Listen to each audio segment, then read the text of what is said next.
नमस्ते बंधु। मैंने अपने पिछले वीडियो में ये कहा था कि मैं आगे आपको कुछ और जानकारी दूंगा। जो नया बजट आया है 2023 में, जिसे हमारे माननीय निर्मला सीतारमण जी ने 1 फरवरी को पेश किया था।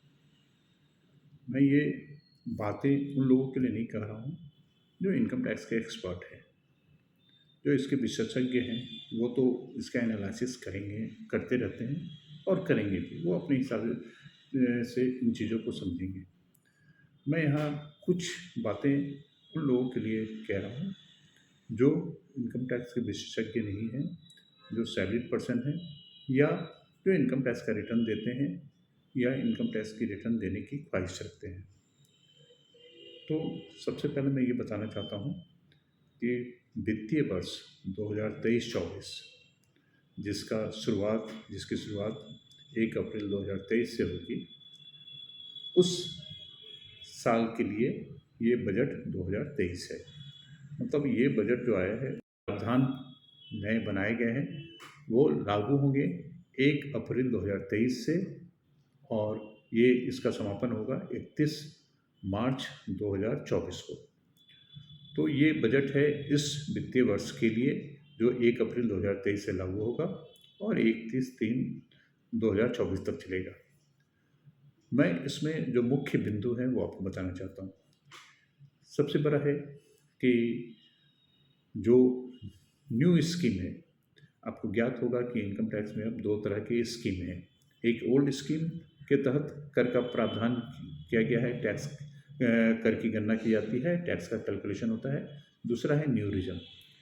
तो ओल्ड रिजम जो है, उसमें पहले 2.5 लाख की छूट थी, बेसिक छूट, उसको बढ़ा करके 3 लाख कर दिया गया है। तो 3 लाख तक के जो भी आमदनी होंगी उस पर आपको टैक्स नहीं लगेगा। 3 लाख से 6 लाख के बीच में जो टैक्स आएंगे वो दर होगा 5% का। 6 लाख से ऊपर और 9 लाख तक ये टैक्स की दर होगी 15%, 15,000 प्लस 10%। मतलब 3 से 6 तक जो टैक्स आ गया उसका प्लस आगे 10%। उसके बाद फिर है 9 लाख से 12 लाख तक जो है वो 15%। मतलब 9 लाख तक टैक्स की लायबिलिटी आएगी आपकी 45,000, और 45,000 में फिर जोड़ेंगे 15% जो 9 लाख से ऊपर जो होगा। इसी तरह से फिर 12 लाख से 15 लाख तक के बीच में ये 20% है।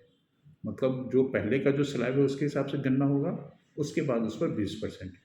तो 12 लाख तक जो विभिन्न स्लैब हैं उसके हिसाब से वो हो जाएंगे 90,000, प्लस उससे 20% जो है वो टैक्स की गणना होगी। और 15 लाख के ऊपर 15 लाख के ऊपर जो है ये गणना 30% की रहेगी।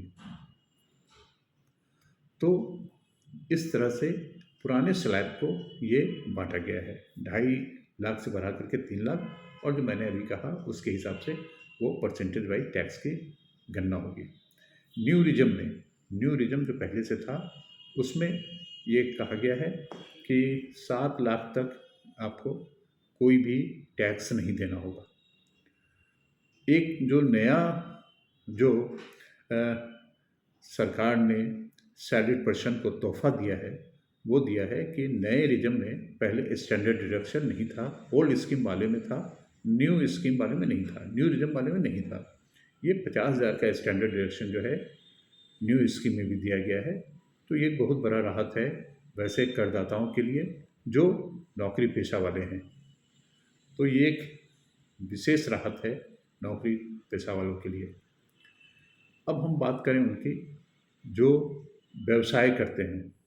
जो व्यवसाय करते हैं तो है कि अगर आप बुक्स ऑफ अकाउंट नहीं रखते हैं और आपका ग्रॉस टोटल इनकम पहले 2 करोड़ तक था, तो आपको बुक्स ऑफ अकाउंट मेंटेन करने की ज़रूरत नहीं थी। आपको जो उसके प्रावधान थे, अगर आप का टर्नओवर बैंकिंग के माध्यम से ज़्यादा मतलब 95% अगर आपका बैंकिंग ट्रांजैक्शन के थ्रू बिजनेस है तो आपको 6% जो टर्नओवर है उसका, और नहीं तो 8% पे टैक्स देना पड़ता था। तो ये 2 करोड़ की सीमा को बढ़ा करके अब 3 करोड़ कर दिया गया है। उसी तरह से जो व्यवसाय थे प्रोफेशनल से, जैसे डॉक्टर, वकील, चार्टर्ड अकाउंटेंट, आर्किटेक्ट, इस तरह से जो भी व्यवसाय करते थे उनके लिए पहले ये लिमिट 50 लाख का था। मतलब 50 लाख तक अगर आपकी ग्रॉस इनकम है, जो आपका ग्रॉस रिसीट है, अगर 50 लाख तक है तो आप 50% तक अगर उसका आमदनी दिखाते थे नेट इनकम, तो आपको बुक्स ऑफ अकाउंट मेंटेन करने की आवश्यकता नहीं थी। इस 50 लाख की लिमिट को बढ़ा करके 75 लाख कर दिया गया है।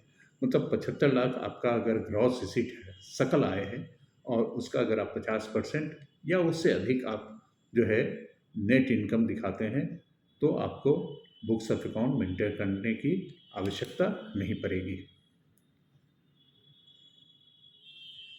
एक और जो महत्वपूर्ण परिवर्तन किया गया है वो है कैपिटल गेंस, मतलब पूंजीगत लाभ के मामले में।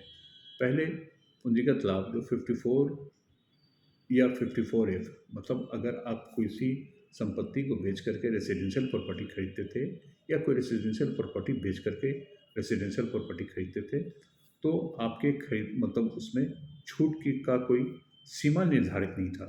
मतलब आप कितने भी रुपए का आप जो है वो बेच सकते थे और उससे फिर इन्वेस्टमेंट कर सकते थे। वो 10 करोड़ का हो, 100 करोड़ का हो, कितने का भी हो, तो वो कैपिटल गेंस का आप उसमें लाभ ले सकते थे।